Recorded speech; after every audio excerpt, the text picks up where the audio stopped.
Hi, hello. Welcome to another episode of Isaiah's Newsstand. It's your host, Isaiah Edwards. The date is April the 10th, 2024.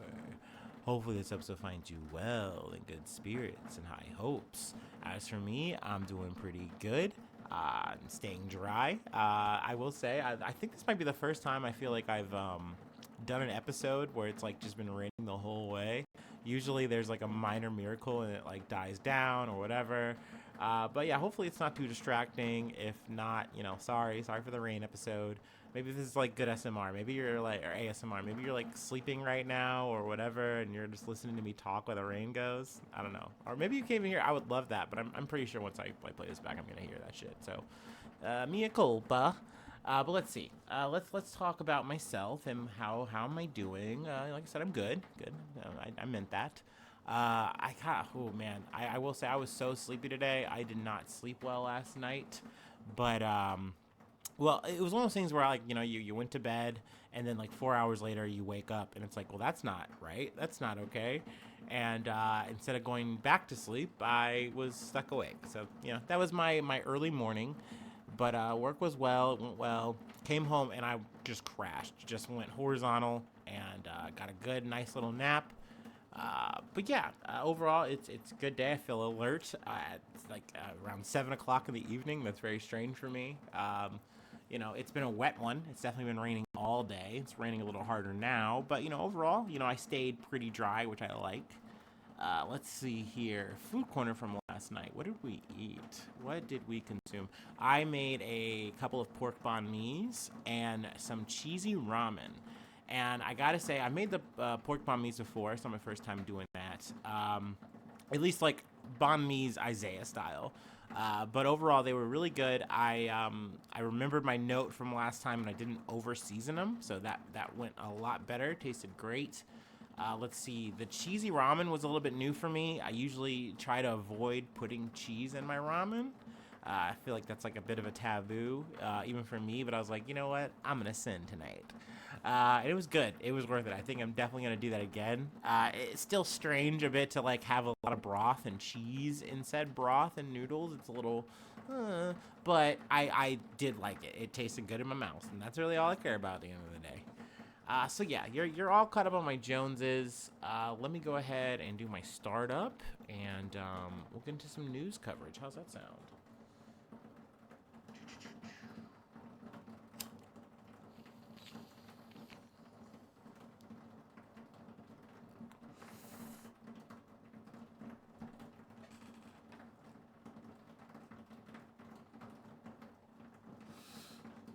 Oh yeah.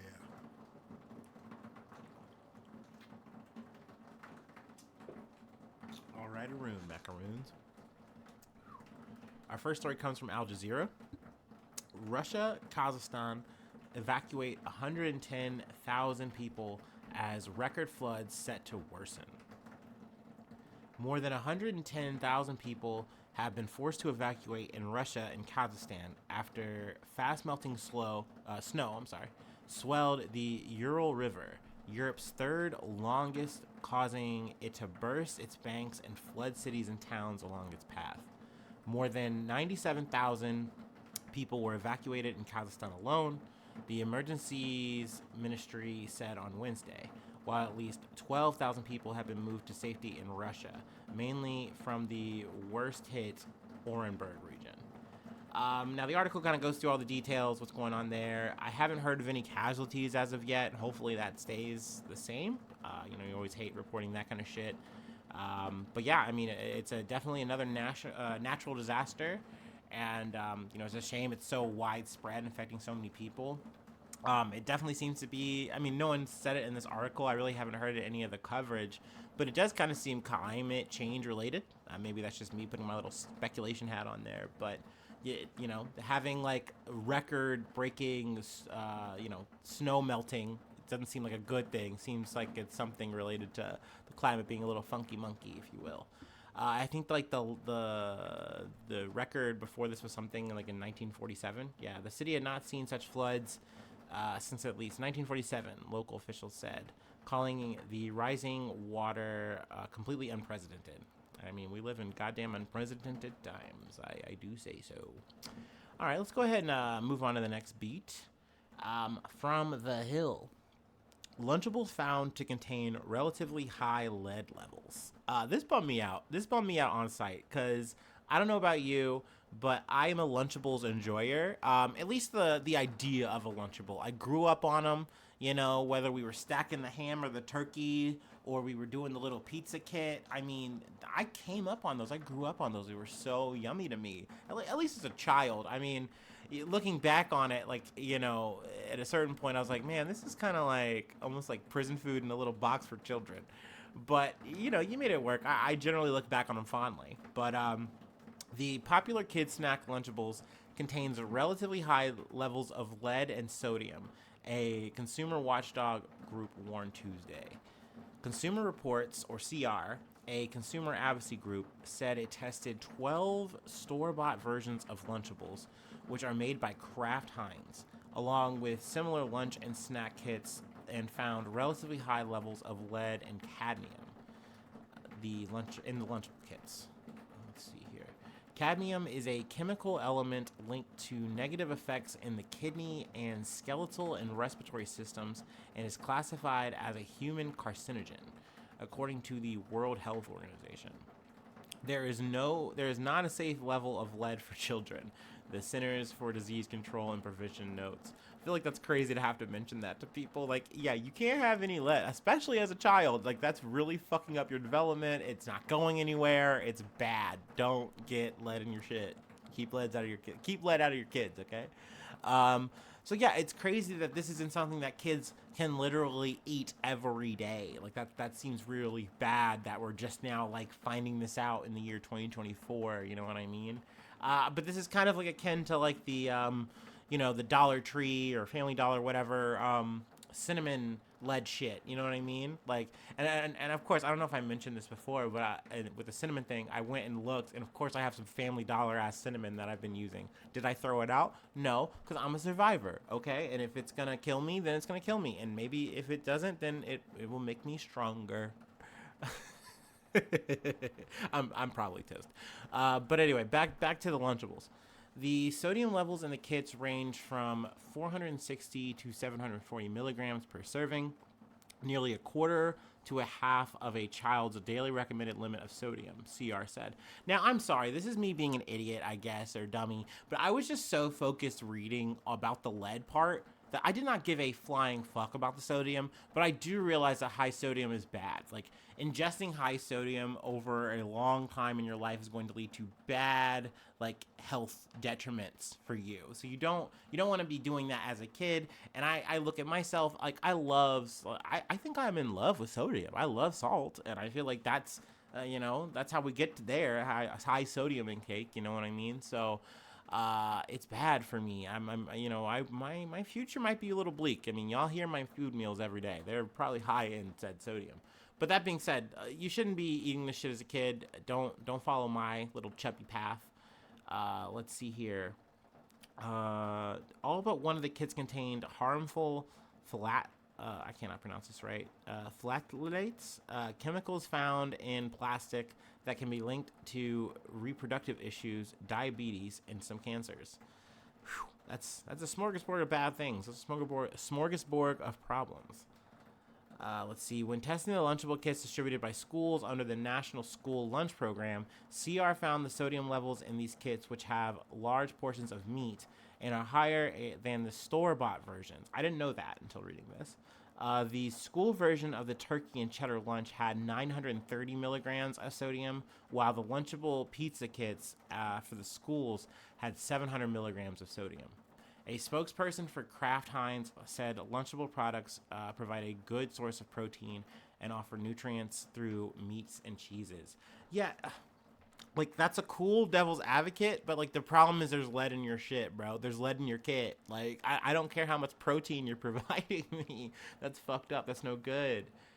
Let's see here. CR started a petition calling on the United States Department of Agriculture, or the USDA, to remove the Lunchables food kits from the National School Lunch Program. The petition had more than 12 thousand signatures as of Tuesday night. Lunchables are not a healthy option for kids and shouldn't be allowed on the menu as part of the National School Lunch Program, said Brian Ronholm, Director of Food Policy at CR. A USDA spokesperson said the agency takes their responsibility very seriously in ensuring school meals are at the highest nutritional quality. I mean, I hope so. I hate to root against Lunchables here, but how can I root for like something that has lead in it? Once again, in 2024, that's insane. It makes me worry about how much I've ingested that shit as a kid. I will say this is me being petty, but there's some people at my job, and they're okay people. At the end of the day, I have no real gripes with them, but they kind of could be annoying or whatever. But I've noticed that they have like a diet of just eating Lunchables, and then I saw this, and I was like, that was one of the first people I thought about, because I'm like, those they eat that every day, like. That's crazy. I don't know. Maybe they don't have long. No, I don't know. Hopefully this isn't an RIP. I wish everyone a long life. And hopefully these Lunchables, like I said, are giving you mutant powers or something, and not cancer or diabetes. Okay. All right. Enough ranting and raving about that. I have one more thing I wanted to cover. I know we're kind of zigging and zagging all around the world, but that's sometimes what you do when you talk about news. But I have one more thing I wanted to yap about. Let me go ahead and take my last break, and then I'll let you go. You can go play in the rain or something. Not me, though. I'm going to cook my next meal. That's what I'm probably going to do.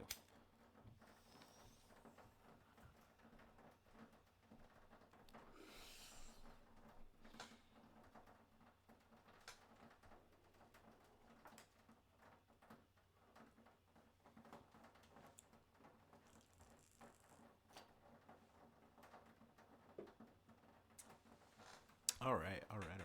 We're back. Ooh. Our last story comes from the BBC. German gallery fires employee for hanging own art in exhibition. A modern art gallery in Germany has fired an employee after discovering the budding artist had hung his own work in an exhibition. The 51-year-old man had drilled 2 holes in a wall to mount his painting in Munich's Pinothek der Moderne. Mea culpa, I don't know how to say that. Local media reported the man had pulled the stunt in the hope of achieving his artistic breakthrough, which I get that. I totally understand. Like, hey, you're just a guy. I think he was a gallery tech worker or whatever. He's supposed to be out of the way in the shadows.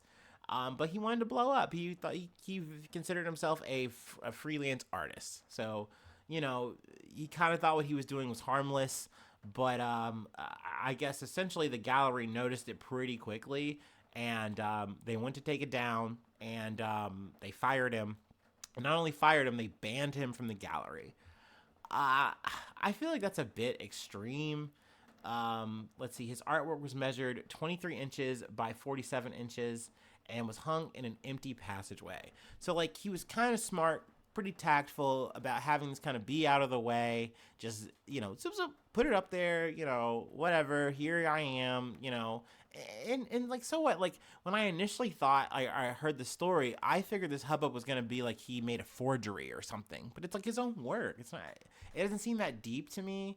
But let's see here. The gallery is one of the largest of modern art in Europe and features works of Pablo Picasso, Max Ernst, and Salvador Dali, among others. So, I mean, I get it. You're punching above your weight, maybe, and it could be a little bit gauche or garish, and like that's on the gallery. So they don't want that shit, and they're like, ew, yucky, that's an ick. We don't need you around here. Get out of here. You're lucky we don't press charges for putting holes in our wall. But I don't know. It does kind of feel a little extreme. But let's see here. A few months ago, a similar incident happened in the German city of Bonn. Staff were packing up an exhibit at the Bundesstaatssaal. Cool, I tried that. When they noticed an extra painting had been put on display by a member of the public. We think it's funny and we want to get to know the artist, so get in touch. There's no trouble. Word of honor. The gallery posted on X. Oh, excuse me. The artist in question did get in touch to reveal the painting was hers. Deny Imodilis? Sure. Sorry about that. Said she had always wanted to get one of her paintings into an exhibition. I smuggled it in with a giant hoodie over my leggings, she told the local broadcaster WDR. Her female portrait entitled Georgia was eventually auctioned by the gallery and the proceeds given to an art charity called Arc Assel in Cologne. So, I mean, I'm not saying this guy should have gotten the exact same treatment or anything like that, but it's just a shame that he lost his job and then was booted and banned from the museum or gallery he worked at. You know, it's like, damn. Like, I would just say, hey, if it was me, if I was running the gallery and it was my show, I would take the painting down. You know, say, hey, we know it's you, dude. Like, let's just not do it again. We appreciate your spunk, your chutzpah, but we just can't have you next to the dolly, bro. Like, you know how it is. But I don't think I'd fire him. I would try to be discreet as hell. Mainly because you're going to have dumbass motherfucking yappers like me talk about this shit. I mean, maybe not. I don't know how many people are going to actually talk about a fucking art gallery in Germany outside of, like, news. But, you know, I think it's bad press when it hits the papers that you booted an aspiring artist, an aspiring artist. It's like 51-year-old guy. You know, it just seems unnecessary, a little bit harsh, if you will. But hey, you know, companies are gonna company, even if it is about art. It is a shame. C'est la vie. But yeah, that's it. That's really all we have. Thanks for weathering the storm with me. If you'd like to help out, support the effort further, I do have a Patreon, patreon.com/IsaiahNews. Let's see here. Other ways to hit me up though. Free way to hit me up, I should say. IsaiahNews1@gmail.com. Then let's see here. The socials. Facebook, Twitter, formerly known as, it's X, formerly known as Twitter. I said it backwards. My bad. I'm on all of those. I'm there, or the podcast. Feel free to contact me there, hit me up there, link up, digitally, of course, and not in a parasocial way. Don't be weird. Unless we're already friends, obviously. Pretty much only my friends listen for the most part. Let's see here. Is that it? Is that really all I have to say? I think that's it. I'm kind of rambling at the end of this. My bad. Yeah. The YouTube. Hopefully you're subscribed. It really helps out a lot if you could hit that button, that subscribe button. You can hit the follow button or whatever it is on the Spotify or Apple Music podcast or whatever it is. But yeah. Hopefully I see you soon for some more good news. I love ya. Bye-bye. Mwah.